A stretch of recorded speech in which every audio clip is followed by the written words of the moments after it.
రాజకీయాల్లో చేరాలి, రాజకీయ నాయకులుగా చెలామణి అవ్వాలి అని ఎంతో మందికి ఉంటుంది. అలాగే రాజకీయ నాయకులు చుట్టూ తిరుగుతారు కూడాను. ఫలానా పదవి వస్తుందేమో అని ఆశపడుతూ.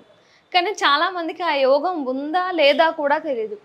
మరి రాజకీయ యోగం మన చేతిలో ఉంది అని ఎలా తెలుసుకోవాలి? మన జీవితంలో ఆ పదవిని పొందే అవకాశం ఉందా లేదా?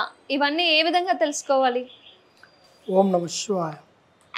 అయితే రాజకీయం అనేది అది చాలా వరకు చాలామందికి మనసుల్లో ఉండే ఒక విధానం. అంటే ఒక జెడ్పీటీసీ కాడ నుంచి, ఎంపీటీసీ కాడ నుంచి, ఒక సర్పంచ్ కాడ నుంచి ఎదుగుదల వస్తుంటుంది అన్నమాట.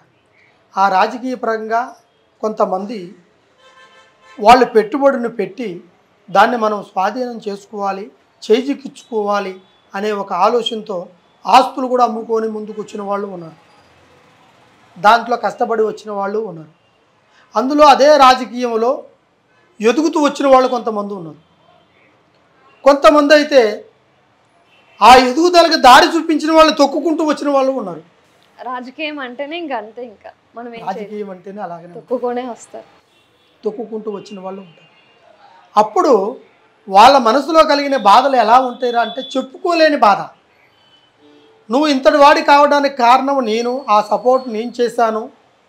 నీ దగ్గర ధనం ఉండొచ్చు, కానీ జనాల్లో ఒక సంకల్పాన్ని కలిగించడానికి కారణం నేనని కూడా ఆ ఒక్క వెనకాల ఉండే ఒక మనిషిని నడిపిస్తుంది.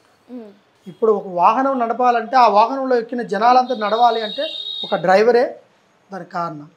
ఒక రథం తిరగాలి అంటే దానికి శ్రీకృష్ణుడి సంకల్ప రథస్థానం చేస్తేనే మహాభారత యుద్ధం జరిగింది. అట్లక ఒక రాజకీయం అనేది చాలా కీలకమైనది.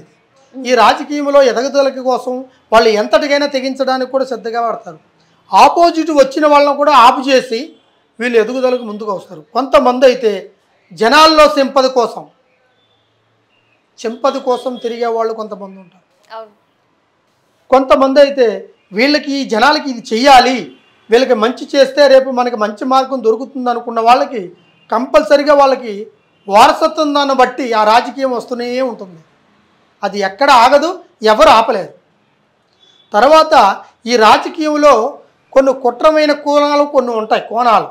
అవి ఎలా ఉంటాయి అంటే ఎదుగుదల వాడిని ఎదగనీయకోకుండా డబ్బును పంచడం, దాన్ని కొన్ని విధానాలుగా చేసేవాళ్ళు కొంతమంది ఉంటారు రాజకీయ పరంగా.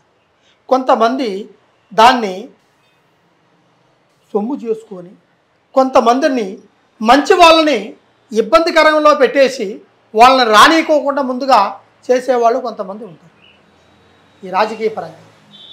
అదేవిధంగా కొంతమంది అయితే రాజకీయంలో ఇది ఎదుగుదల అయితే మనం కరెక్ట్గా ఆ సబ్జెక్టుకి వెళ్ళిపోవచ్చు, అక్కడ నిలబడితే మన వాళ్ళంతా మనకు అనుకూలంగా ఉంటారు, తర్వాత జనాలకి మంచి చేయొచ్చు మనం అనే ఒక ఆలోచనమైన కీలకమైన నిర్ణయం తీసుకున్న వాళ్ళు కూడా కొంతమంది ఉన్నారు.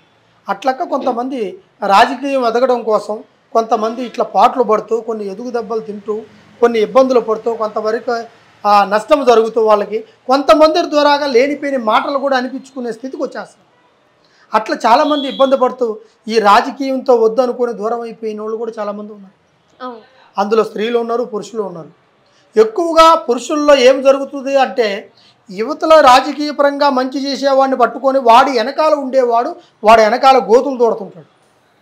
వాడిని ఎదగనీయకుండా, వాడిని ముందుకు రానియకోకుండా, వాడిని ఏదో ఒక చిన్న సమస్యలో ఇరికించేసి వాడిని కుటుంబంలో మనశ్శాంతి లేకుండా, ఇటు రాజకీయంలోకి ముందుకు రానియకుండా, అటు ఎదుగుదలని దగ్గరికి రానియకోకుండా, అసలు రాజకీయం అనే పదానికి అర్థం లేకుండా చేసేవాళ్ళు కొంతమంది ఉన్నారు. కొంతమంది అయితే దాన్ని పట్టుదలతో చేసి దాన్ని చెయ్యాలి మనస్తత్వంతో ప్రయత్నం చేసి మానవత్వంతో ముందుకు పోయి ఆ ఒక్క సంకల్పాన్ని చేసేవాళ్ళు చాలామంది ప్రక్రియలో ఉన్నారు. వాళ్ళు చేస్తుంటానే కొంతవరకు ముందుకు నడుచుకుంటూ పోతూనే ఉంది రాజకీయం.